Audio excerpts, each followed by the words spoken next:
So I was talking about discussing the third class of enzymes which are released by the plant pathogens and help in degrading one of the components of the cell wall, what we call as cellulose. जो cellulose होता है इसमें long chains होते हैं and इसी glucose molecules के and कुछ linkages भी होते हैं बिटवीन दीज चेन्स. जो सेल्यूलोस होता है, अगर हम माइक्रोफिब्रिल्स की बात करें, ये तो लॉन्ग चेन्स होते हैं एंड फिर कुछ क्रॉस लिंक्स भी होते हैं.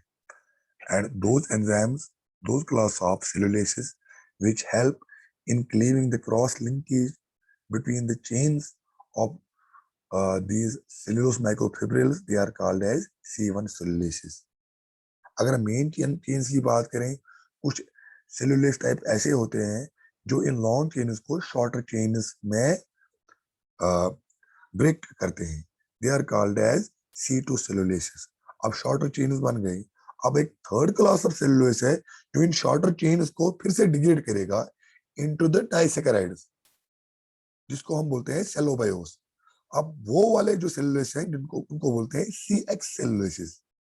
एंड फाइनली अगर हम जो जो जो डाइसैकेराइड है सेलोबायोस, अब इसको जो बीच में लिंकेज होती है इसको ब्रेक करने के लिए एक और सेल्यूलोस की हेल्प होती है. इसको बोलते हैं बीटा ग्लूकोसाइडेज. वो इन डाइसैकेराइड्स को या सेलोबायोस को ब्रेक करके ग्लूकोज क्रिएट करता है. So these are the different types of cellulases which are usually present in the plant pathogens.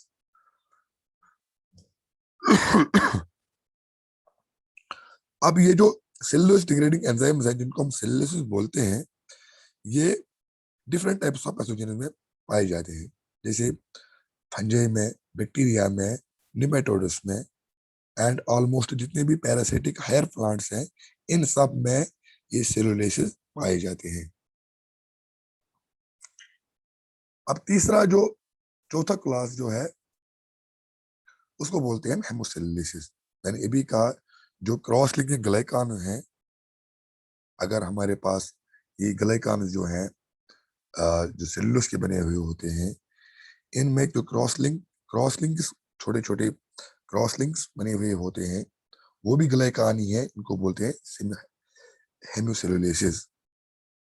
As far as hemicelluloses are concerned, they are complex mixture of polysaccharide polymers. and ये क्या करते हैं, ये hydrogen bond बनाते हैं and cellulose microfibrils को एक दूसरे के साथ अटैच कराते हैं. अगर इनकी कंपोजिशन देखेंगे ये भी वेरी होती है फ्रॉम सेल्स टू स्पीशीज या डेवलपमेंटल स्टेज क्या है, तो इस पर डिपेंड करता है कि कंपोजिशन क्या होगी इन क्रॉस लिंक्स. जो क्रॉस लिंकिंग ग्लाइकान्स जो होते हैं ये एक मेजर कंस्टिट्यूएंट होता है प्राइमरी सेल वॉल का.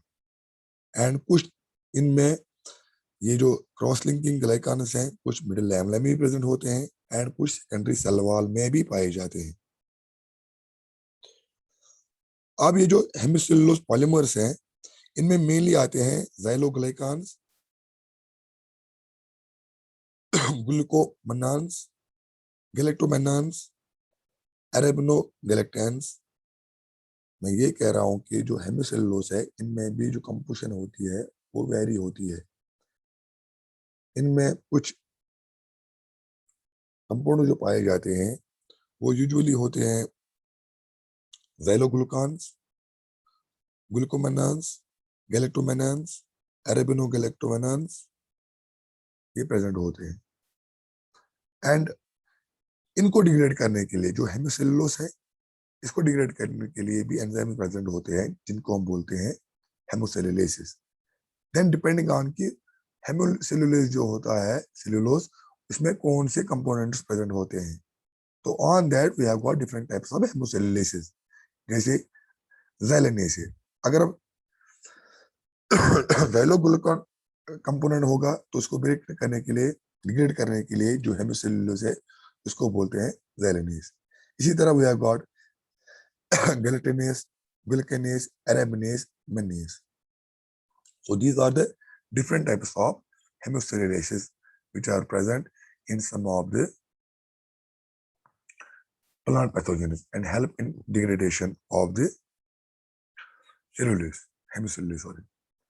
अब एक और प्रेजेंट जो constituent होता है present mainly in the cell wall, that is the lignin.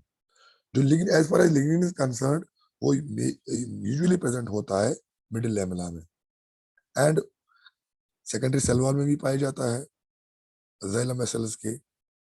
अब इनका क्या काम है, ये प्लांट जो ये फाइबर्स में भी पाया जाता है. जो lignin है, it is predominantly found in middle lamella, in the secondary cell wall of xylem cells. It is also present in the fibers and इसका मेन काम जो होता है, it is just to strengthen, ये मैकेनिकल स्ट्रेंथ देते हैं to the plants. तो कहीं कहीं पे ये एपिडर्मल लेयर में भी पाया जाता है. तो यूजुअली अगर हम बात करें, ये 15 to 38% जो सेल वाल है, इनमें जो इसका अमाउंट है, इट इज ऑलमोस्ट 15 to 38%. जो लिग्निन है, it is considered as the most resistant component in the plants. आलू प्लांट्स में सेल्यूलोस होता है, हेमिसेल्यूलोस होता है, क्यूटिन होता है, लेकिन जो इनमें सबसे ज्यादा रेजिस्टेंट जो कंपोनेंट है वो यही लिग्निन ही होता है. अब इसको जो लिग्निन होते हैं, ये एमॉर्फस होते हैं, ये थ्री डायमेंशनल पॉलीमर होते हैं. एंड अगर हम कॉन्स्टिट्यूएंट्स की बात करें, जो लिग्निन का जो मेन कॉन्स्टिट्यूएंट है वो है फिनाइल प्रोपेनाइड. तो फिनाइल प्रोपेनाइड इसमें मेनली होता है. एंड अगर इस फिनाइल प्रोपेनाइड की बात करें, इसमें क्या होता है कि इसमें या तो हाइड्रोक्सिल ग्रुप होगा, कार्बोनाइल ग्रुप होगा.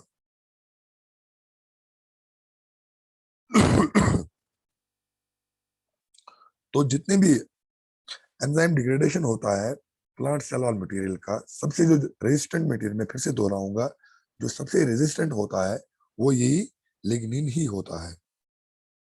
एंड कुछ इंस्टेंसेस ऐसे होते हैं जहां पे माइक्रो ऑर्गेनिज्म क्या करते हैं, वो इस लिग्निन को डिग्रेड करते हैं. एंड उनके पास भी एक खास किस्म का एंजाइम होता है, what we call as ligninase enzyme.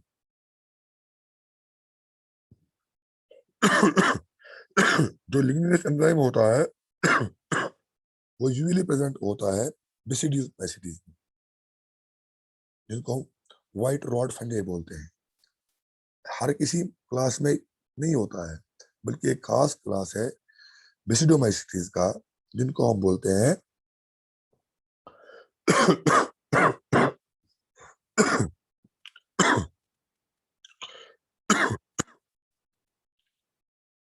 Sorry दर्द है बहुत ज्यादा. तो ये बेसिडोमाइसीटीज में ही पाया जाता है लिग्निनेस. तो मैंने भी कहा कि ब्राउन रॉड फंगी जो होता है, इनमें लिग्निनेस एंजाइम पाया जाता है, तो वो इजीली लिग्निन को डिग्रेड करते हैं. अब ये हो गए components of the cell wall.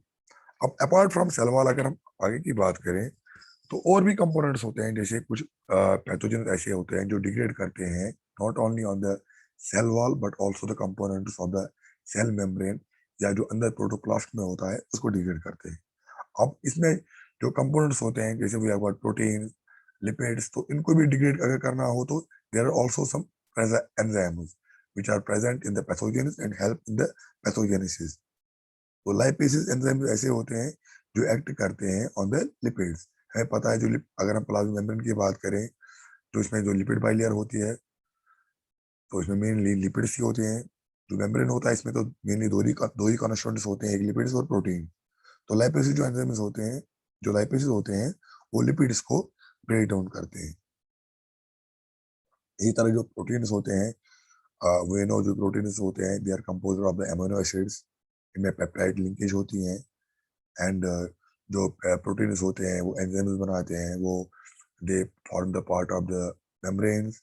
तो कुछ ऐसे भी पैथोजेनस होते हैं जो इन प्रोटीन्स को डिग्रेड करते हैं। तो प्रोटीन्स को डिग्रेड करने के लिए उनके पास जो एंजाइम्स होते हैं, दे आर कॉल्ड प्रोटीनेसेस। वो इन्हीं पेप्टाइड लिंकेज को ब्रेक डाउन करते हैं to liberate the amino acids. So जो कंक्लूजन है आज की क्लास का, there are different types of classes of enzymes which help in the pathogenesis. तो इसमें बहुत सारे टाइप्स होते हैं। some act on the cuticle, what we call as cutaneases. Some act on the cellulose, what we call as cellulases. Some act on the hemicellulose, तो hemocellulases. कुछ act करते हैं लिग्निन पे, ligninases. and कुछ act करते हैं on the proteinases, and कुछ act करते हैं on the lipids. They are called as lipases. So this was all for today. अगर किसी को कोई क्वेश्चन है तो